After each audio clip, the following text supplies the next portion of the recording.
The rain never stopped in Zheyla City. Cold wind blew between the metal buildings. The ground was wet and full of dirt. Broken signs flickered in the dark, showing ads no one cared about anymore. It was the poor zone. No rich aliens came here. No patrols, no law, and no mercy. Under a broken crate beside a trash pipe, a woman sat. Her silver skin was scratched. Her eyes, one larger than the other, were dull and tired.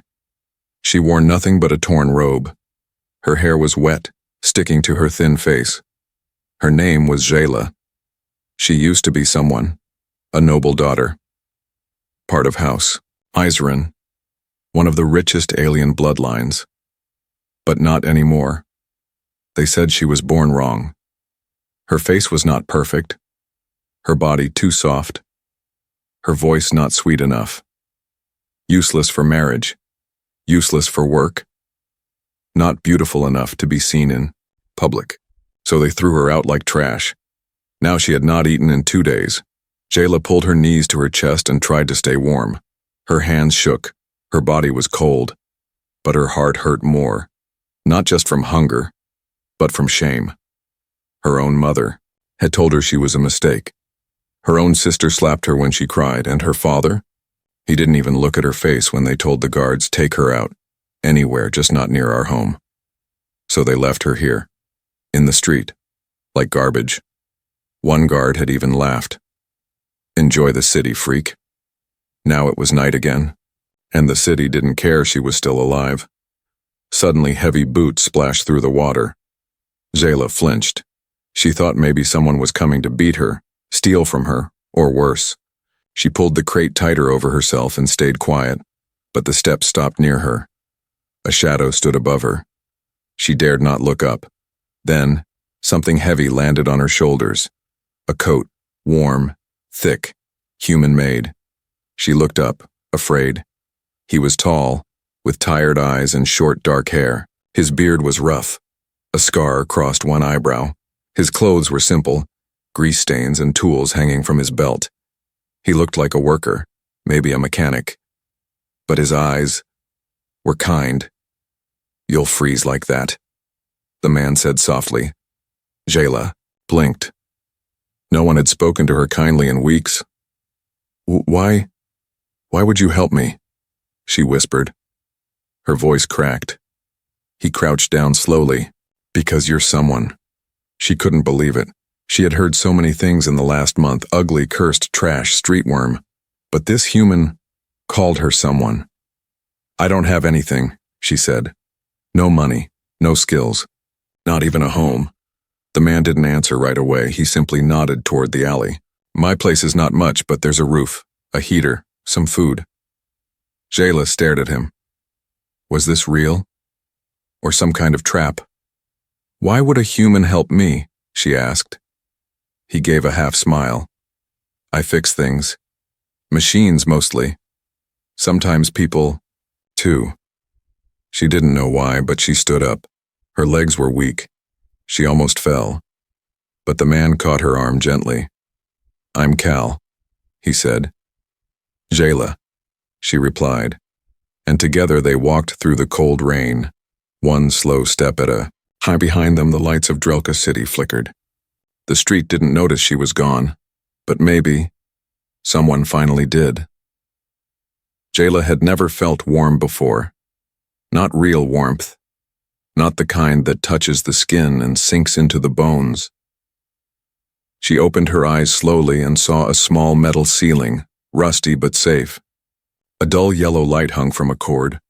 The bed beneath her was just a mattress on the floor, but it felt like a king's throne compared to the wet alley. She blinked again. A smell reached her nose, something cooked, simple, strong. Her stomach growled without permission. She tried to sit up, but her legs still trembled. Then a soft clatter came from the corner. Cal stood there, pouring hot soup into a cracked bowl. He looked tired but calm, like someone used to quiet work and quiet pain. You're awake, he said, walking over. Good. Zheyla pushed herself up against the wall, still unsure. Still afraid, but Cal only placed the bowl on the floor near her. Careful, it's hot. Eat slow. She stared at the food like it was a dream. Is this real? She asked, her voice still weak. As real as I can offer, he said with a shrug. Zheyla picked up the bowl with both hands. It shook as she brought it to her lips. The first sip made her chest ache. It was too warm, too kind. She held back tears and kept eating. For several minutes there was silence between them. Then finally she asked, "Why are you doing this? You don't even know me." Cal looked at her for a long second. "You were freezing to death on the street. That's all I needed to know." Zheyla lowered her eyes. "Most people would have walked past." "I'm not most people," he said simply. Later, when she felt strong enough, Cal showed her around. His home was small, just 2 rooms made from scrap metal and old ship parts. The roof leaked in one corner. A single heater buzzed near the wall. Wires ran like vines across the ceiling. But to Zheyla, it looked like a palace. The back room was his workshop. Tables covered in tools, shelves full of broken droids and spare parts. "I fix things to survive," Cal said, wiping grease off his hands. "Droids, hoverboards, sometimes old cooking bots. People in this district can't afford new ones." Zheyla looked around, her fingers brushing over a cracked circuit board. "Can I help?" she asked quietly. Cal raised an eyebrow. "You know tech?" "I watched my brother build drones when I was little. They never let me touch anything. But I remember." Cal smiled. "Then we'll start with cleaning the scrap. Slowly. No pressure." She nodded, and for the first time in her life she was offered a purpose, not just pity. That night, Zheyla sat near the heater while Cal cooked more soup. Her hair was dry now. She wore clean clothes, loose overalls patched together from rags, but warm. Suddenly, a loud thud came from outside. Shouting followed. Zheyla froze. Cal looked toward the door. "Stay inside," he said and stepped out. Zheyla peeked through the cracked curtain. 2 alien men stood near the junkyard gate, yelling. Their skin glowed with noble markings. One of them was from a miner house. She recognized him. "Why are you hiding that trash blood inside, human?" One shouted. "She's nothing." The other growled. "You think the street didn't spit her out for a reason?" Cal didn't shout. He just stood there, arms crossed. Then he said calmly, "My land, my rules. You don't like it? Walk." The men cursed and left, but not before spitting on the ground. Cal walked back in and locked the door. Zheyla's heart beat fast. "They know me," she said. "I figured," Cal replied. "They'll come again." He nodded. "Let them. You're not leaving." Zheyla looked at him, confused. "You don't even like me." "I don't need to like someone to treat them like they matter," Cal said. "But you're not bad company." Zheyla smiled for the first time in weeks. It was small, but it was real. The next morning, the sky over Zheyla City turned orange with factory smoke. The streets below never stopped moving, buzzing with hoverbikes, workers, and the hum of machines that never slept. But in the quiet corner of the junkyard, a different sound echoed. Clink, clink, click. Zheyla sat on the floor of Cal's workshop, a large bucket of broken metal parts beside her. Her hands moved slowly, sorting wires, bolts, and scorched circuit chips. Her fingers were sore, but she didn't stop. For the first time in her life, she had been trusted with something. "Take your time," Cal had said that morning. "Even the scraps matter here," Zheyla had nodded. She didn't want to waste the chance. She didn't care if the job was small. This was hers. She smiled slightly, pulling out a damaged sensor unit. It was fried, almost useless. Almost. But not to her. Outside the workshop, Cal worked on an old cargo drone. Its right wing kept jamming. He looked up when he heard a sharp crack from inside. "You okay?" he called. Zheyla came out holding a small panel. This power cell wasn't dead. It just needed to be rethreaded. Cal took it, inspected it, and then looked at her with surprise. "Huh. That's actually impressive." Zheyla's cheeks flushed. "I used to watch my cousin repair energy loops. They never let me touch tools, but I remember." Cal grinned. "Well, now you touch tools. Keep going." She turned and walked back in, hiding her smile. By evening, she had organized a full tray of usable parts from what others would have called trash. Cal placed them on his shelf. Then a customer arrived. He was a three-eyed merchant, short and red-skinned, with a droid leg and no patience. "You still fixing delivery bots, Cal?" "Depends," Cal said. "What's broken?" The merchant rolled in a small four-legged machine that wheezed with every step. Cal took one look and whistled. "This one's fried bad." "Yeah, well, I can't afford a new one," the merchant said. "Fix it cheap or I'll take it to Gracht." "I'll see what I can do," Cal said, pushing it inside. Zheyla stood in the corner, silent. Cal looked at her. "Want to help?" She stepped forward. I can try." Together, they opened the droid's chest panel. The inside was a mess. Burnt wires, cracked chips, melted solder lines. Zheyla looked closer. Her eyes scanned every inch. Then she pointed to a small joint hidden under a coil. "This is where it failed," she said. "The heat loop bent, then collapsed the relay. The rest died after." Cal blinked. "You got that from one look?" She nodded. He gave her a tool and said, "Then you lead." For the next hour, Zheyla worked like her life depended on it. Her hands were careful, her mind focused. Every part she used was one she'd cleaned that morning. Bit by bit, the droid came back to life. At the end, it stood straight, blinked its lights and said, "Delivery route online." The merchant's jaw dropped. How did you do that?" Zheyla lowered her eyes. "Just remembered what others forgot." The merchant pulled out a few credits. "I don't know who she is, but keep her. She's not mine to keep," Cal said. "But yeah, she's staying." Later that night, after the shop closed, Cal brought out 2 cups of hot tea. "You didn't just fix a droid," he told her. "You fixed my shop's reputation." Zheyla held the cup with both hands. "No one ever said I was useful before." "They were blind," Cal replied. "You see things others don't. That's not useless, it's rare." Her eyes watered. But this time, it wasn't from pain. Somewhere across the city, in a tall, bright tower, a screen blinked. A camera had captured a picture, a human man, and beside him a woman with dull silver skin. A voice spoke behind the desk. Cold, familiar. Zheyla, the past had noticed her again, and it was coming.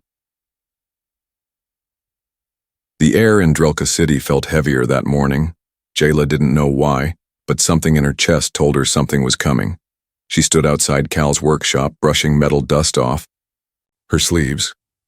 The junkyard was quiet. The wind moved slowly like it was waiting for something. A few children ran past the street gates chasing a broken hoverball. A neighbor waved at her. She waved back. This was her new world now. No thrones, no judgment, just work, peace, and warm tea. But peace doesn't last forever. A loud hum came from above. A sleek silver hovercraft flew low, too low for this part of town. It circled once, and stopped above the junkyard. Zheyla froze. Her breath caught in her throat. That ship, that symbol on the side, it belonged to her house, House Miseran, the same family that had thrown her out. The hovercraft landed. The door opened with a hiss. 2 tall guards stepped out first, their armor polished and faces cold, and then she stepped out. Lady Viraya, Zheyla's older sister, tall, perfect, glowing skin, golden eyes. She wore a cloak made of star silk and a face full of pride, the kind that never softened. Zheyla felt her knees weaken, but she didn't run. Not this time. Cal stepped outside, wiping his hands with a cloth. He saw the guards, the woman, and Zheyla's pale face. "You know them?" he asked quietly. Zheyla nodded. "Too well." Lady Viraya looked around, nose curled in disgust. "So this is where you've fallen, little sister?" she said. "Among grease and dirt?" "With him?" Zheyla stepped forward. Her voice was small, but it didn't shake. "Why are you here?" "We heard rumors," Viraya said, "that you're alive, that you're fixing machines and making money, embarrassing the family. Zheyla frowned. You left me to die. Zheyla didn't blink. Because you brought shame to our name. I survived. That wasn't the plan. Cal stepped beside her now, his presence calm but strong. She's not going anywhere, he said. Not unless she wants to. Zheyla looked at him like he was an insect. And who are you? Her new owner? Zheyla's eyes narrowed. He's the only one who ever saw me as a person. Zheyla's voice dropped colder. You will return with us, quietly, or I will ensure this man's life is ruined. Cal smiled slowly. You're not in your tower anymore. Here, threats don't scare us. A tense silence fell. The guard stepped forward, but Zheyla raised her hand. Don't. You want me? Then say it plainly. Zheyla's lips curled. We want the rumors to stop. You're a shadow on our reputation. Come back and you'll be hidden again. Quiet. Forgotten. Zheyla felt something rise inside her, something she hadn't known she had. No, she said. You hid me once. I won't let you do it again. You're nothing, Zheyla. I was nothing to you, she said. But here I'm someone. I help. I matter. Zheyla stared at her, truly surprised. And for once, without a word, she turned and walked away. The guards followed. The hovercraft rose into the sky and was gone. Zheyla stood there, shaking, but she didn't cry. Cal placed a hand on her shoulder. You okay? She nodded. I think I just stood up for myself. He gave a small smile. About time. But deep inside, Zheyla knew this was just the beginning. They hadn't come to take her back out of love. They had come because they were afraid, and afraid people always come back. The next few days felt like a calm after the storm. Zheyla went back to work, sorting parts, cleaning old drones, and helping Cal fix machines. But something inside her had changed. She no longer walked with her head down. She no longer feared her own shadow. She had said no to the family that once owned her life. And yet, the air still felt too quiet, too still. One evening, Cal returned from the market late. His bag was half empty. They're talking, he said, placing parts on the table. Words out. Your sister's people are spreading lies. Zheyla stiffened. What kind of lies? That you stole from your family, that you used illegal tech, that I'm hiding a traitor. Zheyla's hands shook. Why would they do this? They said they didn't want me.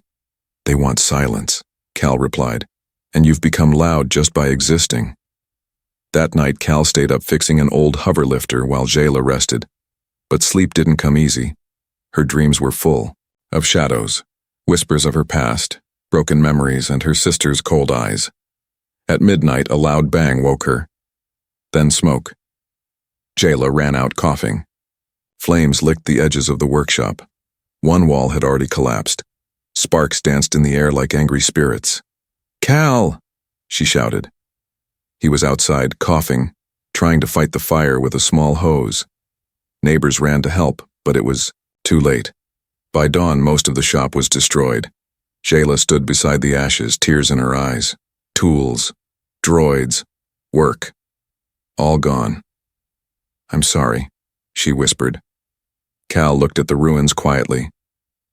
It's not your fault. But it was meant for me, she said. They wanted to break you to break me. He placed a hand on her shoulder. Then we build again. Better. She looked at him, unsure. How? We start small, like before. But this time, you lead. Zheyla blinked. Me? Cal smiled through the soot on his face. You're not just the helper anymore. People came here because of you. Let's show them who you are. That morning, Zheyla walked to the market square, her clothes still covered in smoke. She stood before the guild elders, a group of old traders, repairmen, and tech dealers. They watched her with curious eyes. One of them, a wrinkled alien with glass skin, frowned. What do you want, girl? Zheyla spoke clearly. Justice. They laughed. She didn't flinch. You all heard the rumors, she said. But you've also seen my work. I fixed drones you said couldn't fly. I repaired your children's toys. I gave life to trash. And now my workshop was burned. For what? For having a past. Another elder crossed his arms. Why should we care?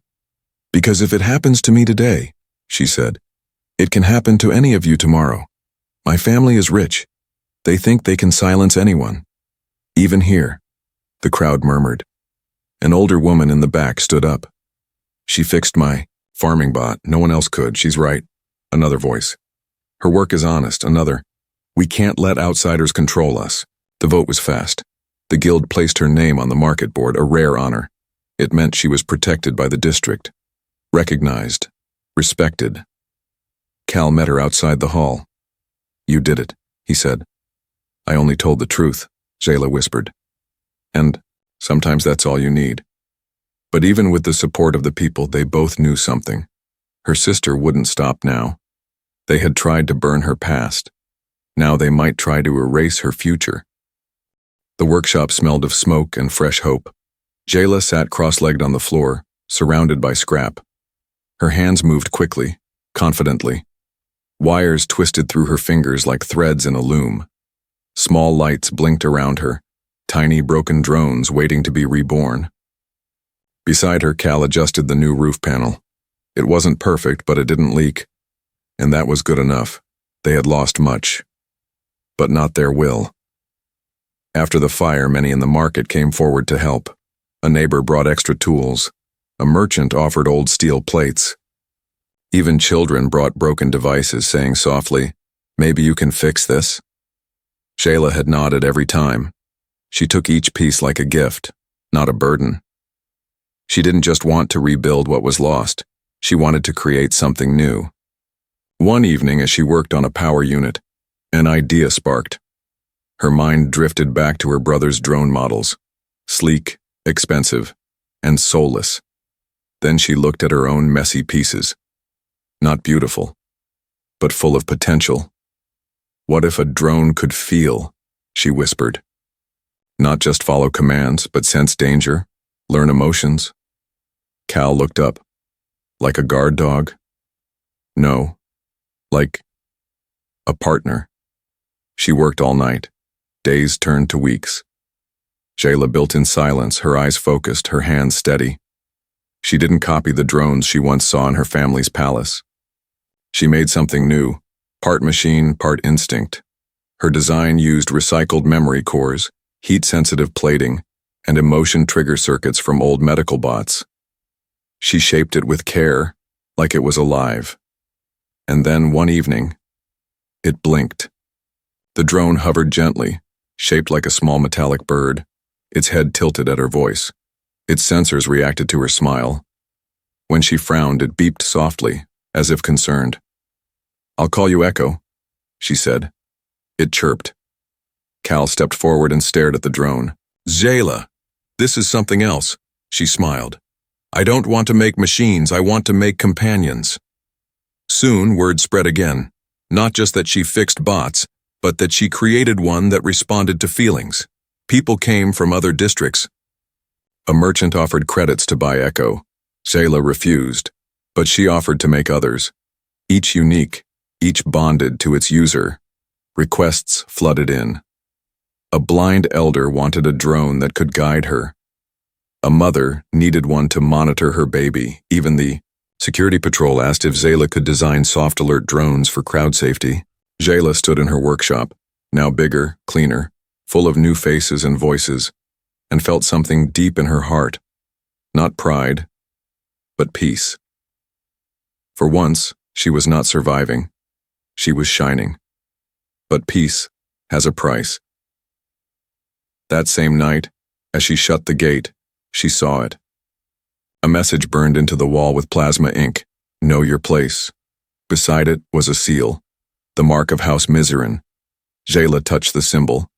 It didn't burn her skin, but it burned something deeper. She turned slowly. Cal stood behind her, his jaw tight. "They're getting desperate," he said. Zheyla's voice was steady. "Let them be, I've already left the shadows." And far away, in a crystal tower above the clouds, Her sister Zheyla stared at a hologram of Echo. She turned to her advisor. This thing, she made it from trash? Yes, my lady. The district has accepted her. Her name is spreading even beyond Zheyla. Zheyla's fingers tapped her throne. This is no longer about shame, she said coldly. It's about control. She stood. Prepare the family claim. The sun rose red over Zheyla City. Zheyla opened the workshop early, her hands still dusty from the night before. Echo floated beside her shoulder, chirping softly. The little drone had become a symbol of her rebirth, her proof that even discarded things could fly. Cal handed her a warm drink, smiling. You've built something amazing. She looked around at the shelves, the working bots, and the little crowd of visitors already forming at the gate. It's not just mine, she said. You gave me the first piece. But peace was never safe for long. That afternoon, a sound of heavy boots echoed through the alley. 10 armored guards marched into the yard, shining with silver armor. They carried the mark of House Mizran, clear and proud. Behind them came a tall woman, covered in black and gold. Lady Zheyla. Again. But this time she did not look disgusted. She looked calm. Deadly calm. Zheyla stood her ground. Cal stepped beside her, silent but ready. The head guard held up a scroll. This district is now under investigation, he announced. The woman known as Zheyla is accused of intellectual theft, unauthorized use of family technology, and dishonorable rebellion. Zheyla's hands clenched. I built everything here myself, she said. From junk, from memory. You threw me out. Zheyla smiled with ice in her eyes. The blood in your body, the knowledge in your brain, all belong to House Mizran. You are ours. Still. Cal took one step forward. She's her own person now. The guards moved, and suddenly they grabbed him. Zheyla gasped. What are you doing? Your actions led to this, Zheyla said coldly. So now you choose. Come back with us. Or this man is removed. Permanently. Zheyla's mind spun. The girl who once begged in alleys was now being pulled back into the chains she broke. And the man who gave her warmth and a name was now at risk because of her. She stepped forward, her voice was clear but trembling. Let him go. Zheyla raised her hand, signaling the guards to pause. You accept our conditions? Zheyla shook her head. No, she said. But I'm not the girl you threw out. She raised her arm, and Echo flew into the air. Its sensors blinked red. Within seconds, a chorus of soft beeps answered from across the yard. Dozens of her drones rose from shelves, storage bins, and repair crates. Each hovered silently, blinking like awakened birds. Zheyla's voice was calm. You want war? You'll lose. These drones are bonded to the people here. They'll protect every hand that helped me rise. Zheyla's smile faltered. Then Zheyla walked straight up to her sister and looked her in the eye. I am not your shame anymore, she whispered. I am your consequence. The guards hesitated. The people watching from the street stepped closer, holding tools, shields, even old weapons. They weren't soldiers. They were hers. Neighbors. Friends. Clients. Builders. Zheyla looked around. For the first time, she felt outnumbered and unwanted. She hissed a command. The guards released Cal and retreated. Zheyla paused at the gate. You think this is over? Zheyla tilted her head. It already is. And the hovercraft left with silence trailing behind it. That evening, Cal sat quietly on a bench outside the workshop. His shoulder was bruised, but his eyes were calm. Zheyla sat beside him, wiping her hands clean. You could have gone back, he said. Saved yourself. She looked at him. I already did. He smiled. She leaned her head against his arm. Later, Echo flew high into the night sky, blinking blue against the stars. Zheyla watched it go. She was no longer the broken one, no longer the unwanted. She was the woman who had been saved, and in the end, she was the one who saved.